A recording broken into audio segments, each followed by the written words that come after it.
let's talk a little bit about attraction. God damn it, since we haven't been talking about that much yet.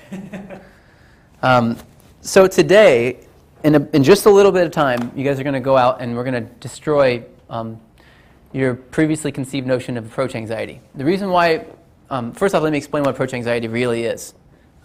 Most of our fears are fears of the unknown, and ultimately it all boils down to fear of no self, which we'll talk about some other time, not right now. But fear of the unknown, let's say, is probably the biggest expression of this fear, right? Something that you don't know and you have a...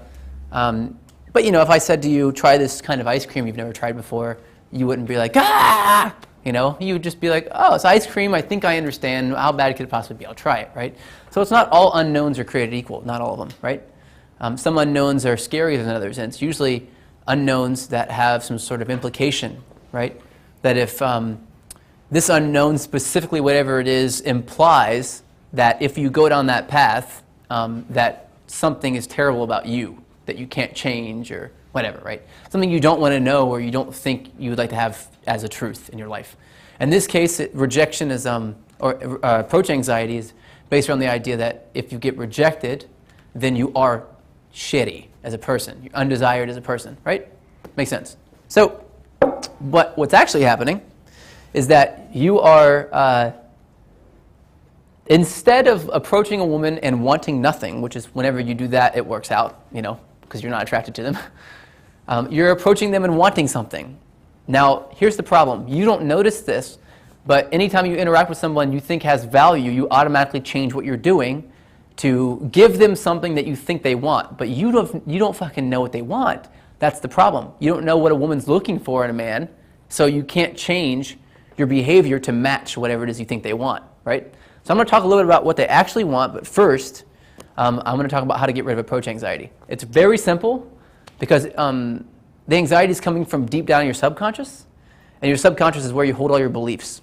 So what's actually happening, and all fear is like this, all fear is based on a belief.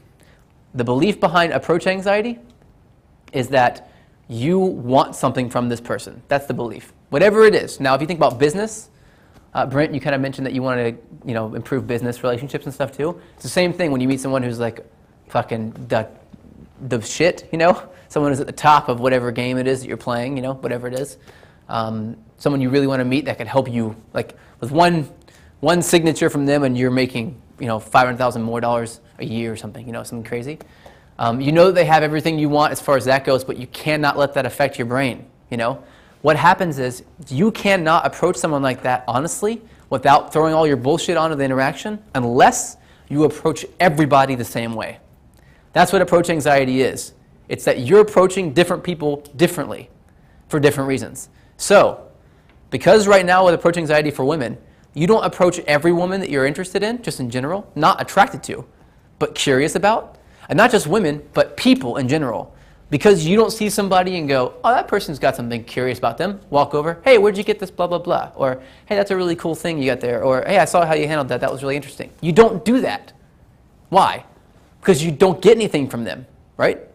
They don't have anything to give you. Let's say that some guy walks by a homeless person. This is something that I used to do, right? Homeless guy would ask me for money, and I would go, oh, no, thanks, I'm fine, thank you. And they were like, it just fried their brains. Like for some reason, I was like, oh, no, thanks, I don't want any. Like, they were asking me for money. So it was like a really weird NLP flip there that I did. And people would laugh their asses off when I would do this because the homeless people would go, oh, okay, sorry then. Like, they would like say sorry and say thank you and stuff to me. Like, as if I just, you know, was like, oh, no, thank you, I don't really want any of your money. Like, they were trying to give me money. So it was a really weird thing that I used to do that was really funny, right? If you saw me do this and you thought it was kind of funny, you might walk up to me, maybe, and go, or want to walk up and go, hey, did that just really happen? Did I just see that? And I'd be like, yeah, I'd tell you, and you would laugh, and you'd be like, that's really hilarious, and then you'd walk off, right? No problem, right? But you don't do shit like that. Anytime you see somebody do something interesting, you don't walk up to them automatically. It's not a rule you have in your head, but you need to create that fucking rule. Does that make sense? Because if you approach everybody who's interesting to you, then when you talk to a girl who's interesting to you, you have a reason besides, I want to fuck you. Does that make sense? This gets rid of your anxiety just because you're changing the reason why you're approaching, okay? This is the only way to get rid of approach anxiety, to make it stay away. Okay? Are we all clear on this? You change the reason why you're approaching in the first place. It's all up here, obviously.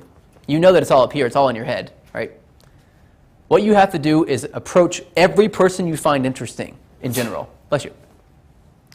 So how does this look? Well, when you're walking down the street, let's say, and someone is stopped on the corner, and you're like, that person has awesome shoes. You might just note that in your head in the past, but you can't do that anymore. You have to start saying it out loud. Hey, you have nice shoes. And they go, oh, thanks. And then you go, cool. That's it. You don't want anything except to say that they have nice shoes. Does this make sense? Are you guys understanding this? Okay, I'm going to explain why this works in a moment, right? Because if you walk up to a girl and she's very hot and you want to sleep with her, you project that. That's what you do. You don't know you're doing that, but everything in your body tells her that you're needy, that you need her to like you. Does that make sense? So, I know I'm kind of checking in with you a lot because this is kind of a weird thing to wrap your brain around. So, if you don't think that in your head when you walk up, you don't project that. Neediness kills attraction. It is the one thing that will kill all attraction, neediness. And neediness is outcome dependence, meaning that you want something to happen. You want an outcome to happen. It's not about not wanting it to happen. That you can't do that. Eventually, you're always going to be thinking about sex and stuff. It's just kind of how it is, right? But if you walk up and you say something, the reason why it comes out of your mouth has to be the real reason why you're going up there. You can't walk up and go, hey, nice shoes, and really mean, hey, I want to sleep with you, you know? Because if you're thinking that in your head in that moment, it projects. So you can't do that. Every guy I know, every fucking guy, tries this and tries to fake it in some kind of way. But women are like, they're the best body language readers you ever met in your life. They're like human lie detectors. You're not going to be able to pass it by them. They're not that stupid, you know? They can see it. You can see it too. If someone walks up to you and they want something from you, you know what it feels like? Hey, what's up, my man? Hey, come on over here and check this out. You're like, what? No, dude, you're selling me something. Like, that's fucking, I don't want whatever you're selling. You know immediately, right? You can tell. This is what women see when you walk up and you're like, hey, nice shoes. And they're like, what? Since when do you give a shit about shoes? That's what they're going to say, you know? Like, fuck, this guy's just trying to get me in bed. And any guy who can't just come up and say something like that, and that's enough for them, doesn't get laid. That's how they know. Because you don't know how to act around beautiful women. What you want to project is that you talk to beautiful women all the time, and it's no big deal. That a beautiful woman to you is just like every other person in the world. What are they besides beautiful? That's the question you want them to don't want them to be thinking. That's the question you want to project. That being beautiful isn't enough, and having good taste in shoes is awesome, but that doesn't fucking mean anything. Doesn't mean they're going to be good in the sack. First off, hot girls are almost universally fucking terrible in the sack. Just so you know. Just so you know, guys. Any girl that does herself up at a bar and goes out like that and dresses really crazy and tries to get tons of sexual attention usually has no fucking idea. She's like a dead fish in bed. I just want to let you guys know. I don't want me to like bust that myth for you, but most women, not all of them, of course, some of them are great in bed, you know, but very few of them are. So it's not about like, it's really, what is it about then? If it's not about having good sex, what is it about? Attracting your like, what are you fucking trying to impress your friends? Seriously? Like, that's not what you're doing this for. Who gives a fuck what your friends think? I would sleep with women that my friends would never fucking believe I slept with them, and I'd never tell anybody. Because it's not about that. I wouldn't do it because I didn't want to tell them. Of course, I came back and I wanted to be like, hey, check this out. Look at my phone, you know? This is what she did last night. Like, of course, I wanted to do that, but I knew if I started doing that shit that I was just trying to get their approval, and that I had to stop doing that. You have to stop thinking like that, you know? It's not about anybody seeing you as an attractive woman. It's about you having an experience. Experiences are all that life's about. It's not about proving anything to anybody, okay? And the way that you get to the point where you're not afraid to talk to a girl is you take all the things that you want from her, you take that shit out of your brain. Instead, you just start saying stuff to other people first, not hot women. Maybe it's like old people. Maybe you start with old people, and you're like, old lady over here. Okay, old lady. Hey, you have awesome glasses. I don't know. Whatever it is, just start to notice the things that you like about people and start to say them out loud, okay? This is called giving value, too. This is how you get people. That, you know, that invisible $100 bills I threw at you earlier? That's what they are, you know? I can give value to everybody in this room, and at the end of the conversation, even though you know what I'm doing, you will feel like 10 times closer to me as a person, okay? Do you want me to show you? You guys want to see this? Anybody? Yeah. Okay. All right, let me get my names, because I forgot all my names here. That would be more Dave, probably. Yeah. I don't want to be like, Dave, you know. I'll try not to look at him, but if I have to look, I will be blatant about it. So, okay, so Ben, let's start with you. So what I say across the board to everybody, I'm not going to make shit up just for the sake of conversation. I'm going to get into whatever it is my actual impression of you was. Now, I've seen a lot of out of everybody here, you have a specific design on your personality. There's no doubt about it. Like, you've designed your personality. Do you know what I mean? Yes. Definitely. Okay. So there's like, you've put thought into it, you know. You smile a lot to make me feel more comfortable. You laugh a lot to make me feel more valuable, you know. It's not that goes unnoticed. Like, I totally like it. It's nice, and everyone likes it, you know. It's not even about you wanting anything from anybody. You do it. You seem like you do it to pretty much everybody, anybody that comes in contact with you. Now, the thing about you that's different than most people is that you took an action to change who you are to make this part of your personality, and that is something that I don't see very often. So I really appreciate that. Just in general, you know, it's not that it makes me feel good. You know, just being around you is cool, you know, and it's comfortable. But the part of the fact that you even changed anything in the first place, that is what's interesting to me, you know. And from one person who's done the same thing to another, it's like, it's kind of cool, you know, to see that there's someone else doing this. You get this? Yes, definitely. How do you feel? Yeah, very good. And I'm not lying. Exactly. No. Yeah. And you can tell I'm not, right? Well, I was when I was growing up, I was a humongous introvert, like massively. Like, I was actually, when I was young, scared to call people on the phone. Yeah. So I've learned to act as an extrovert. Yeah. Through life, through sales and stuff like that. Sales, yeah. It seems, I get like the sales vibe too. It's not like I feel like you're a salesperson, but I get that, you know, that feeling like you realize you can't really fake most sales. I mean, you can't fake interest in somebody. People are bullshit detectors, like I was saying, you know.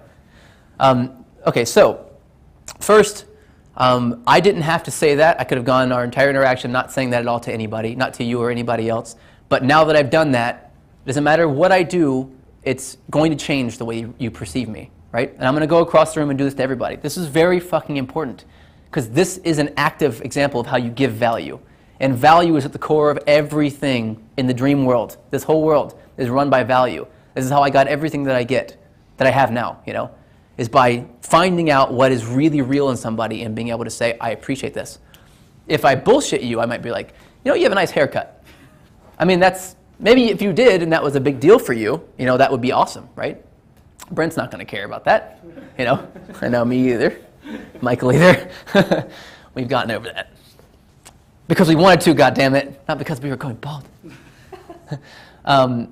But anyway, so that's just, I mean, I appreciate that. It's cool to see that you've taken an action to do that. And I know that now, from seeing that in you, that you're seriously paying attention and that you're going to do stuff that you learn here. I know that you're going to. So I already know that by the end of this, you're going to be a fucking different person, and I know that you're going to improve a lot. So I don't have to think about that very much with you, which is, I really appreciate it from a teacher's perspective, you know, because someone comes into the room, you never fucking know.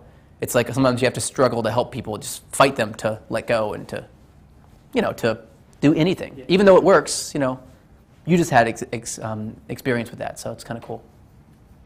Okay, so, Phil. Okay, so let me think about this for a second. I'm going to ask you a question. I don't normally ask questions like this because I think you've already told me pretty much everything I need to know about you. But when we're kind of going over maybe some of the Matrix stuff, kind of references, but really not just the Matrix, kind of just in general what I've been talking about for the past couple of hours here, and the truth and everything, I've been getting an interesting read off of you. I'm not saying that that you're already walking this path, but I would say that there's something about you something about you that shows me that you are aware of this already. Maybe not like in a really super deep level yet, but I get the impression from you. And by the way, I'm getting all these impressions from all sorts of IXS and Qs. You guys have no fucking clue that I'm reading this stuff. Like, I'm looking at you and I can see you in the corner of my eye, and I can tell what you're doing with your body. Like, my brain, my subconscious mind is doing all this stuff all the time. So I'm actually picking up interesting reactions from you. One of the reactions, though, is about, I think it revolves around you feeling like, well, you just realizing that you identify as Neo in some kind of way. Of course, everyone does, but it's different for you. Like, that's not the only movie you felt like you were the main character, you know? Like Star Wars has been about you, and a bunch of movies have been about you. Of course, Fight Club, that part of you is Tyler Durden, But there's just a fear of owning that, And I totally get that because it's not coming from a place of fear, it's coming from a place of arrogance. You don't want to be arrogant, And I completely get that. And I know that you're going to let that go because it's not about arrogance, It's about truth, and it's the realities that was you for a reason. You feel like you identify with that person for a reason, And I had to get over the arrogance thing too, so I get that. I was super humble, and people walked all over me like a doormat all the time. And eventually, I just was like, I'm fucking fed up with this, and I stopped doing it, And I know that you're probably going to do that. Hopefully, you'll do that while you're here, but maybe not. Maybe you do it whenever you leave. But I do think you're going to. And out of everybody, I get that sense that this is like, wow, like it's hitting you, and you're getting it. You're not talking much, but that's one of the reasons why I can tell. It's because you're not talking much, but I resonate with that for me personally because that's how I felt too when I was afraid to admit it. That it's really all about me, and I am excited for the moment when you admit that. You know what I mean? Does that make sense? Yeah. Okay, Brent, the strong and silent guy. You said you were in basically not in contracting, but in you said estimations, but isn't that like trying to figure out how much something is going to cost in general? Is measuring things? Like what? Buildings, shopping centres. Measuring physically? No, something mostly on the computer. Okay. So sort of electronic image vision. Okay. And how long have you been doing that? I know I'm asking a couple of questions, but really I'm just paving the way for me to get to my point. 3 or 4 years? Yeah. Okay. You said you're 40, you said 49? Do you have any kids? 4. 4 kids? How long have you been a dad? 23 years. Okay. So what's your youngest, how old is your youngest kid? 14. 14? You can I don't know about everybody else, but I can pretty much point out of a crowd who's a dad, But the reason why I can do that is because people who are dads give off a sense that they are willing to die for something.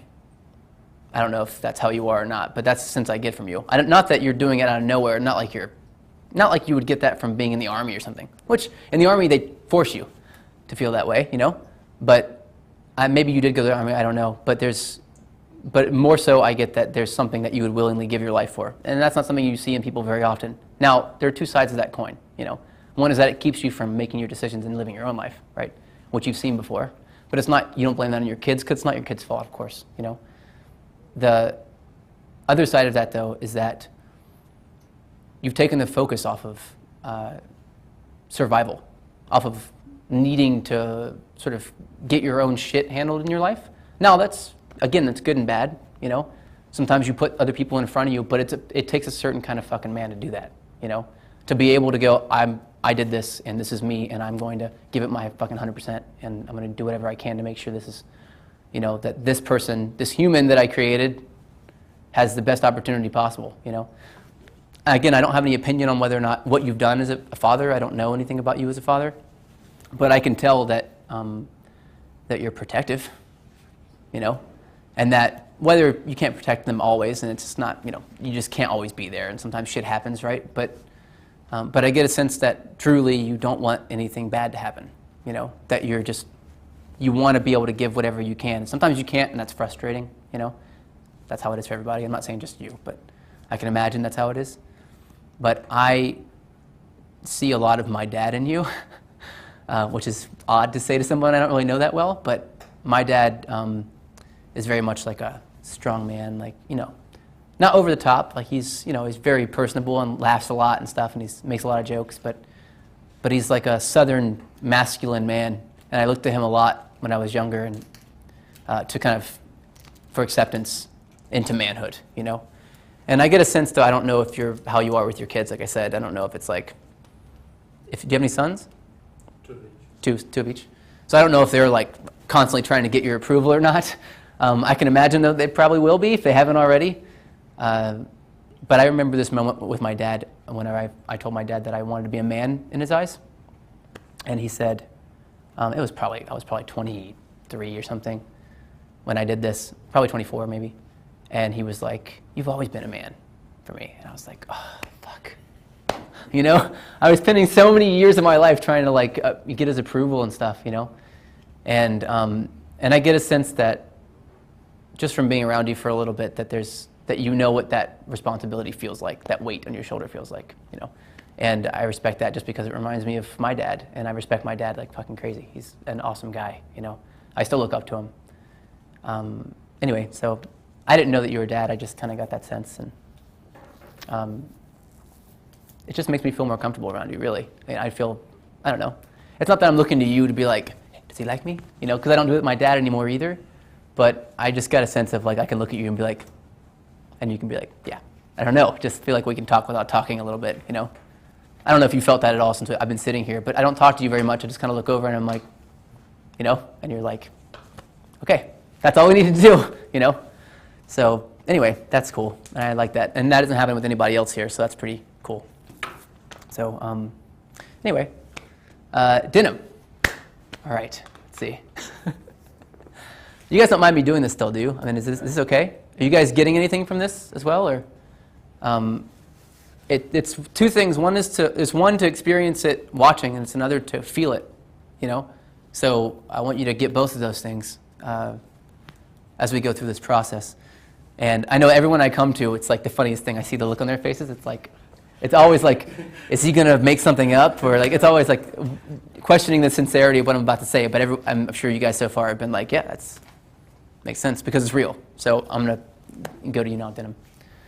You haven't really expressed much in the way of emotions or anything. How old are you two? You're 18. Yeah, I figured you're pretty young. But you don't act 18 at all. I mean, you know that, right? Where are you from? Are you from here? No, New Zealand. You're from New Zealand? You act like you're fucking 25. You don't act like you're 18. I'm sure you know that, though. Yeah. Don't you know that? I mean, don't you know that? Okay. Yeah. So there's one of two reasons why people do this. One is that they hang out around people who are older a lot. And the other is that they went through a lot of shit. Which one do you think is you? Both? Okay, well. Okay, well that would be why I probably thought you were much older, because I thought you were 25 at least, or 26 maybe. The thing about you, I guess, that stands out to me, just if I were just to look at you randomly, is that you don't paint yourself with anything. Like, I don't get any sense that you're trying to project any fucking personality at me, you know? Like, that doesn't happen very often. You haven't tried to impress me. You haven't tried to, well, you know, every once in a while I look over and you're like, what's he gonna do? But that's normal, you know what I mean? I mean, fuck, man, how? How is it you're 18 and you know that you wanna know this? How is it you're 18 and you fucking figured this out already? I mean, that's nuts. I mean, anybody who's over 30 is like, fuck, if I knew this shit when I was 18, that's what I get all the time, you know? I didn't know this when I was 18. I started when I left my house when I was 18, like my family, the trailer park. I left the trailer park when I was 18, you know? This was probably when I was 19 was whenever I realized that there was something going on here, you know? That everything was fake and that I was living in a world of fake people, you know? This was a while ago for me. But I just don't, I can't imagine what it would be like to be you and to see this now. And before you have a whole bunch of invested interest in a bunch of other shit. Now, you're an old soul, so it's different for you. I mean, you might have some invested interest in things because as you get to know things and as you grow up, because you've grown up really fast, it seems, that I'm sure that you've, you know, had to believe some stuff that probably isn't true in order to get that old that fast. But, you know, you're young still. That doesn't mean anything to you, though, because when you're whatever age you are, you never feel young. You always feel just whatever age you are, you know. But you're just fucking way ahead, man. It's awesome to see that. I didn't know that you were that young. I thought that you were in your 20s, like I said, so I didn't know that was, I didn't pick up on that, but now that I know that, it's fucking crazy. It would be awesome for me to go back to when I was 18 and compare myself to you now. It would just be fucking crazy. It's completely different. We've had people come in that were young, that were like I was when I was younger, and it's just nothing like you, man. I don't know what, like I said, you said you went through kind of a lot whenever you were younger, maybe, and then you also hung out with people who were older than you, but for some reason you probably just resonated with people that are older than you. Probably because you don't like the bullshit that everyone who's your age does and talks about and deals with, you know? And it's fucking brave, you know? To be like, everyone my age I don't get along with because they're all children. And to reach into a place where you feel like you're not adequate age-wise or experience-wise and belong there, that's brave, you know? So I appreciate that. Yeah, of course. Thank you. That's an awesome, it's not something that you did so you could be thanked about it. That's the thing. It's a thankless job, you know, to do this because you learn early that there's no place for you, you know. And then there's the positive side of that, which is that you don't have to do anything, which is awesome. But we'll get to that later, you know. Okay, haven't looked at anyone's names yet on the sheet, just so you guys know. A-holes. Tim. Okay, I talked to you about this a little bit already, and we've kind of had a dialogue back and forth. And I haven't actively given you any value like I'm about to do right now. But I pretty much came right out and attacked you. I mean, not like in a mean way, of course. I'm attacking the part of you that you don't like, that you don't want anyway, the part that you have to let go of. And you fucking dropped it instantly. Like you don't keep going back to like the skeptical. I mean, you're doing it a little bit right now, but just because I'm calling it out. You know what I mean? I'm like, it's hard. It's like saying, don't think of a black cat. Like, everyone has to fucking think of a black cat. That's how it is, you know? But your veil is so thin and so easy to push away that I feel like it's like, man, you've been waiting so long just to be free of this shit, you know? Of trying to animate the character all the time. And it's so obvious to me that you're going to let it go. And that what's behind it is like, it's like fucking very attractive. It's a very attractive personality. So you're lucky, really. Because when I did that, it was like pulling the veil back and now no one likes me, you know? Because I didn't have anything that was attractive behind it. But you just got this demeanor when you're not, you know, nervous about whatever, about fitting in, you know, which is something temporary that you'll get over, that you'll let go of completely. Whenever you let that go and you're able to do it, you know, and I'm not gonna lie, man, I'm pretty fucking intimidating as a person. Not like, I'm not being like, do it! That's not my form of intimidation, you know? I'm just very smart and aware of everything all the time. And no one can hide from me, and that freaks people out, you know? And I know that, and I get that about me as a person. I'm not proud of that, really. It's just how I made my character. So if you're able to let go in the face of that, it's just fucking wow. I mean, it's great news, you know? Because no woman's gonna do to you what I do to you. Like, making you feel that intimidated? No woman's gonna do to you. And the way I do it to you. I know you guys can watch. I don't care. No woman would be cool with you all watching. No, I'm just kidding. Lots of women would probably be cool with that. But I'm like stoked about what's about to happen for you. You're like, my head is exploded already? Yeah. Yeah, man. I know what that means, and I know what's next for you, you know? So this is it for you. I already know you're in. You've already pushed your chips forward, and I see that. And you're like reluctantly doing it, but you know there's no choice. I mean, you've already made your decision, you know? So thank you for that. I appreciate that. Yeah. So this whole side of the room is happy. You guys are all unhappy, so I'm just going to leave it like that. No, I'm just kidding. I'll go through it. But the point is that you guys get that so far. Everyone on this side of the room has seen it coming up to you and experienced it, and you're like, wow, it feels really good, and it doesn't feel fake because it's not fake. It's just how this works, okay? This is value giving. This is what it's like to give value, okay? This is really important, so take a note of this, okay? The reason why I'm able to see these things is because I see through your bullshit.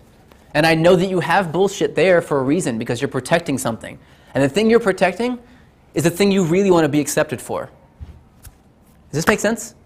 Do you guys see the commonality between all of this then? Like, not that I'm saying the same thing, I'm saying different things every time, but everyone here is protecting something about their personality. It's the thing that they wish they didn't have to protect, you know? And it's partially everything that I said. It's not the whole thing, you know, but part of it is that those things, you know? You know, Brent, yours is the least, like the hardest to see really, because it's like a sense of, like, not in a overly top pride, but like in a sense of accomplishment and like gratitude for something in your life, you know, that you've done. Like you've done that already, and you've lived a lifetime already, you know, And that's something that you don't try to flaunt. But you don't want to have to hide it either, behind like a tough veneer. You know what I mean? I know you don't see yourself as tough. I know you don't. But you know that other people do, And that's like, and that's okay. I get that, But you don't have to animate that because what's behind it is awesome, And that was the toughest out of everybody. I mean, if everyone looked in this room, everyone in the room, Brent, you're the one that puts the strongest guard. It's not that it's the most like elaborate maze ever. It's just really strong guard up to keep people out of your head and out of your emotions, And that's okay. I get that, But that is going to go away because what's behind that is fucking awesome, and you're going to learn to appreciate it and like it, And you're going to learn to lead with it instead of hiding it in the back because it is by far your greatest weapon. And I believe in Bruce Lee's theory when it comes to fighting around this, around attraction, and that is to use your longest weapon against the closest target. You use the most powerful cannon that you have in your personality against the most obvious and easy way to use it. In the most obvious and easy way to use it. When you're talking to women, you're going to lead with something that you're confident with, that you're good at, But you got to get used to it. You got to get used to letting all those things that I said, and you guys, those have to be obvious to everybody, not just me. You're all hiding that stuff. But don't do that. That's fucking the best part of you. That's the part I like. And it's not just me, I promise. Okay, spin it around. Della, you remind me of a friend of mine named Giovanni. Giovanni is a guy that has helped me through my awakening process. And that's saying a lot because no one helps me through my awakening process, But Giovanni has been very open to that. And also, he's got the most malleable, I guess really the thinnest ego out of anyone I've ever met, And you are pretty much in the same boat. You have only bare minimum of your ego, and that's it. And I don't mean ego in the sense that people say, oh, you got a big ego, you get big head and stuff. I mean the whole personality thing that people put up in the front to keep people away. Clearly, you've done some work around this. Clearly, you've let go of a lot of shit, and clearly, you're good at it, too. Not only that, you've already made your decision, obviously. Before you came here, you did. This is not news to you either. I get all this stuff. I get all this stuff about you, And I don't have, honestly, man, I don't have much to say to you. Not that to give you value-wise, but I don't have much to tell you to undo because you've undone most of it, okay? The only thing left for you is the building back up of your character, which you're not in a hurry to do, but what you're interested in. It's like you have the perfect fucking attitude around this. You coming into this is I don't need this. This is nice. I would like this. We'll see if it happens. If it doesn't happen, that's cool. I'm going to learn some stuff. Everything is fucking perfect, man. I don't know how you did that or why you did that, but I guarantee you it wasn't because you wanted to. It's because you fucking had to, Yes, exactly. And that's what you have to do because then you're not scared of hell anymore. When you get to hell, you're like, oh, this is hell? I mean, it sucks, but, okay. It's not death. I get it, There's always a worst case scenario, and that is you die, But when you get that close to it, I'm not sure if you were close to death or not, but when you get that close to the idea of death, then you learn to not fear it as much anymore, You're here because you want to, and you're going to change everything about yourself in any way that you want to change it. It's I don't need to tell you or push you or anything. So I really appreciate that a lot, That's very clear to me. And again, on top of that, this is the kind of interaction, this is the kind of part of the journey that I don't see very often, so I'm very curious about how this continues for you. Now, it doesn't mean I'm going to follow up, but I might, Or if you follow up with me, I might be responsive, because I have a feeling it's going to get very interesting, So anyway, that's cool. I don't ever feel like I'm doing this journey with anybody else, but it's cool to see other people on their journey too. It's you see somebody else in another train on another track, and at some points you're heading in the same direction, and you just go through the conductor's window, and they go, and you're they're like, and that's it. You don't stop the train and get off or do anything or derail your train. You just, maybe you go together for a while and then you split off, who knows, but that's how life is, And I see that in you, and it's I'm doing this and you're doing it back. I get that too, So that's cool. I like that. So I appreciate that. Thanks, man. Thank you. I mean, there's nothing you could have done to make it happen on purpose, but it's still cool, and I really like that. So, okay, Simon, I think you already know what I like about you. I'm not sure if you do or not, actually, but I think you should at this point. You have every reason in the world to be fucking freaked out. And I get that, you know? And I get that in some sense you are kind of nervous, you know, around this whole thing, just in general. And even being put on the spot in general, it's the butterflies, you know what I mean? It all happens. It happens to you every time, and that's okay. That's understandable, but you have not backed down once. Not once have you backed down. And I've put pressure on you too, and you don't back down. Even with the butterflies and even with the fear, you're still here. That is fucking, you have no idea. You have no idea how few people do that, you know? Most people will back down, and they'll run away or they'll fight or something, and you just haven't done it, you know? It's not that you don't have fight in you either. You do. If you wanted to fight, you could, but you just don't want to. You already know this is what you want, and you're done. You're like, I'm going to get this. I get that. I see that in you, you know? It's not that I see everything. I just see almost everything. I see that in you, you know?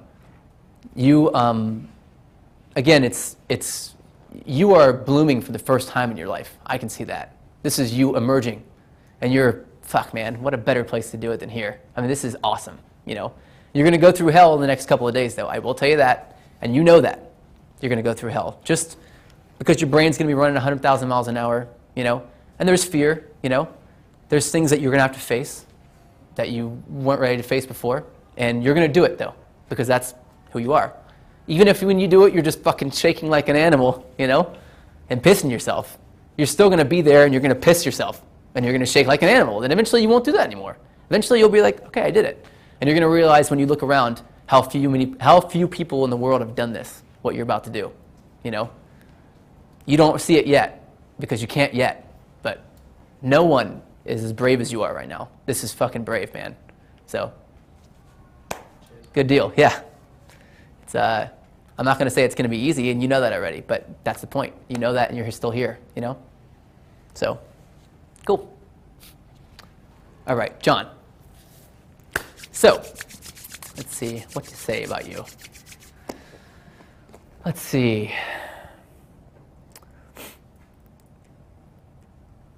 I have a, this has nothing to do really with anything you're trying to project, but I have a really strong sense of safety around you. Not that you're going to protect me, because I don't get that sense. I mean, I'm sure that you could, honestly.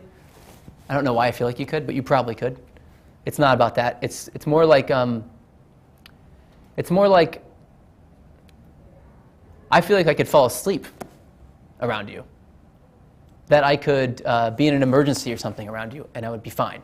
I don't know if that makes any sense to you or not. Not that you've been trained to like resuscitate people and shit like that. I don't get that sense. I mean, maybe you have, but I don't get that sense at all, you know? I get more of a sense that like you're super hyper aware of people's emotional state, you know? Like you can just feel people in a way that most people probably don't notice and probably can't understand. And in that way, I bet that you can feel out women like really well, you know? And they probably, when you talk to them, I bet they feel like there's no one else in the whole world but them, you know? Does that happen? Yeah, sometimes. Yeah, I bet it does, you know? The reason why, I think, is because for whatever reason, your default mode is present. I don't know why that is. I can't say why that happens. For some people, it just is that way, you know? But for some reason, your default mode is here right now, wherever you are, you know? Just in the moment. Now, you'll get in your head sometimes, of course, but that doesn't seem like it's your default. That's like whenever you stop doing what you like to do and you go off and do something else in your head, you know? Your being here makes me more comfortable being here too. It makes me feel like I'm not here by myself. Now, that's weird, but like, you know, it's easy to be present and then see everyone else somewhere else in their heads, and you're like, I'm the only one here right now, you know? I'm alone in a group of people. You probably feel that a lot, actually. If you're present, you probably notice that people are all over the place in their heads. I know that maybe people haven't responded positively to that quality in you, and they want you to follow them and down their rabbit holes and to build up with their bullshit and everything, you know, all the things that they want you to do too. But I get that sense and I get the sense that you'll go there with them because you want them to feel better, you know. That's how much I think that you care about people in general. That's cool. Now, at some point, you're going to have to let that go, of course, you know, because who else is there but you? You don't know. You don't know that anybody else exists, you know. And we're all confused. If I'm like trying to get you to follow me down my bullshit, you have to know that I'm just confused. And following me down there isn't going to help me, you know. So there's that part, you know. But you just have to let yourself do that. That's all. not that you didn't want to, it's that you really hoped, I think, that people would stop and see what you see in the world around you. I can get that. I get that you're here. I don't know why you're here. I don't get it. I don't understand why you do it. I just know that you are, because I can talk to you and you're not somewhere else, you know? So that's cool. I like that. Appreciate it. Yeah, no, I mean, I don't know what you've done, but whatever it is, it's awesome. I think it's just who you are, though. I think that there's something that happened to you when you're real little. Like, became a part of your personality when you were much younger, you know? I don't know when, but it feels good, you know? And I can tell you right now, man, women are going to fucking eat that up. That's something you got to let out, big time. That's the skill set I used, actually, to get women to go, like just get fucking hypnotized talking to me. And not just women, you know? People in general get hypnotized talking to me because I'm just here. And I wasn't always like this either. I had to learn how to do this, so it's cool to see somebody who's almost a natural at it, you know, that it's your default. So there's that. Ray Liotta. Stephen. That's not the thing that was good, the Ray Liotta thing. Oh, okay. We talked about this a little bit already, about kind of your, just like you've trained yourself in general how to move your body and how to move your face. This is not that you've done it consciously, because I don't think you have. I get a sense that you've had, of course you've been skeptical in your life, which is how come your default face is almost always skeptical. But not just that, like your body language is skeptical too. It's like you guard yourself, right? That makes sense, right? You want people to not intrude without your permission, right? Mm-hmm. You don't want someone to get in your brain. And talking to someone like me, I totally get that you would want to keep me at arm's length. Not that you'd actually do that, really, but when I talk to you, I know that you're just looking, you're watching me. Yep. You're watching me and you're listening, but really you're watching me more than anything else. And you're listening to me too, but you're trying to see whether or not what I'm doing is bullshit. So far, you haven't been able to detect anything. I know that, because I don't bullshit. And you're not going to be able to see anything. But you've got a hell of a fucking bullshit detector. I know that. And I can tell because you work on it. That you animate it, you know? You're doing it right now. You know? But that's okay. It's okay that you do that. The real question, I think, for you is, why did you learn how to do this? Now, you may have a million answers to that. Whatever they are, it doesn't really matter to me, you know? But you learned how to do this because you needed to, whatever it is. I know because I recognize the movements, all of the movements I recognize. Because I went through not really a stage, but a part of my life where this was my default behavior, was to question. But in the same way that Connor questions everything, this is what makes you fucking smart. This is not what, you're not stupid because you question stuff. That doesn't make you stupid. It doesn't make you, whatever, if you're untrusting, that's awesome. Because you know what? People are fucking lying to you. A lot. You have a reason to do this. There's nothing more powerful than a skeptical mind. You know? How do you know it's true? You don't. So don't believe it. Don't believe anything. That's something that people can't do. People just fucking blindly believe shit. You know? And they'll go off on their tangents and go do their shit, and they'll realize down the road that whoever's selling them their bullshit is really the one laughing all the way to the bank. You know? And it's not that you don't want to do that, it's that you see what that does. And you're not into that, you know? And it's brave to do that. It's really fucking hard to say, I don't believe you, or I'm skeptical of you in general, because people get offended by that, you know? But you have to stand behind that and go, who cares? No matter what happens, you have to have a good reason for me to change myself. Like, people have to have a very valid reason for you in your mind, and it has to make sense to you. That is what being smart is. It's not anything else. What else is it other than a healthy, skeptical mind? What is being a philosopher other than questioning everything? What is it? Nothing. That's what it is. Every great philosopher in the world was this way. You know?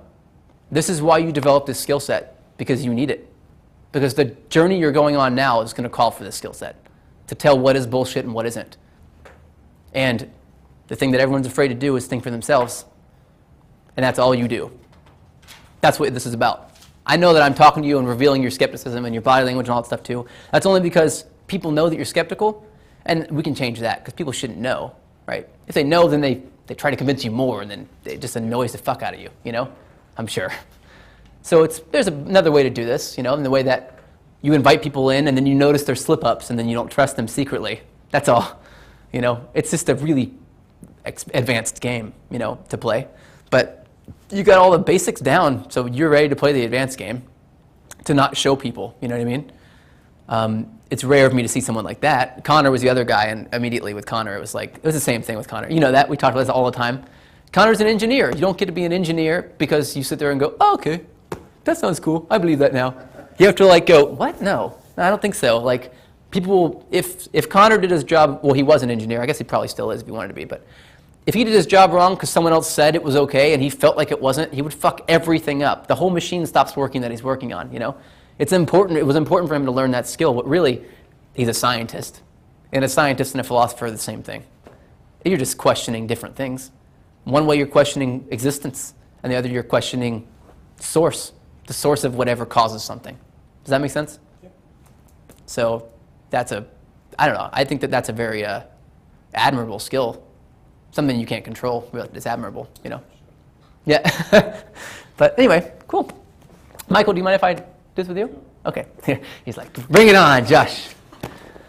Michael and I have known you for quite a while, but you know, when we got to know each other, I think that in the beginning, what drew me to you more than anything else was, I guess, really your talent.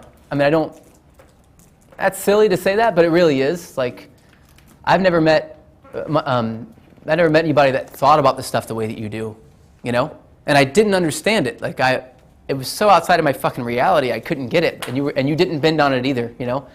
That's to me, it's like the mark of a true artist is to notice whenever someone can say, look, I get that you think that this is how it should be, but you're wrong, you know? All great writers are that way too, you know? And I didn't see you as an artist when I first met you, you know, but the more I talk to you and the more I get to know you, the more I realize that very deep at the core of who you are is just an expression of how you view the world. And that expression is fucking amazing. It's not, I know it comes out as calculated, because the calculating is the expression. It's not calculated though. Your expression isn't calculated. It's the process of calculating the world around you, of actually noticing that there are patterns, you know? I'm a pattern guy, man. You have to know that. I'm a systems guy, and you see things I don't see, and in a way that I don't see them, and that is fucking amazing. That's what drew me to you in the first place, but that's not what keeps me around you now, you know? What keeps me around you now is what you're doing and where you're going, you know, with your process and your journey, and how you're just fucking, it's the same attitude of yeah, you have your path, and I have mine, and that's cool, you know? It just makes me, I remember that it's okay to take different paths, you know? And I remember that it's a celebrated thing, you know? That you have a different perspective than me. And we don't disagree on it. We agree on it. We have the same understanding. It's just that the perspectives are different, you know? And to me, that is fuck, man, that's very valuable for me. Because in a world where I am alone, clearly alone, you know?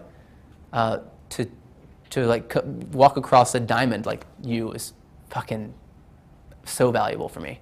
And maybe I'll forget. Maybe I won't remember forever. Maybe I won't know who you are forever. Maybe I won't talk to you forever. But yeah, that's the point, you know? The point is that is a part of me now, you know? And it changed me when I met you, you know? So that's awesome, and I really appreciate that. My pleasure. Yeah, I know. I know, I get that. So you guys, Adam and Connor, we don't have time for you guys. But that, I guess I was going to go into the map of interaction, but that really, I think, was way more fucking important. Way, way more important than the map of interaction. We can get the map of interaction tomorrow and stuff. It's not going to help you right now anyway, because you're about to go fuck everything up, so that's cool. But ultimately, do you guys get how this feels, though? The room is completely different than it was earlier, you know? There's not, everyone in this room now is with me here, you know? It's a very different experience than it was a moment ago, and the reason why is because I am giving value. I'm just saying what it is that I see. This is what you want to do. Look into the people who you're talking to and that you meet, and draw out the thing about them that intrigues you.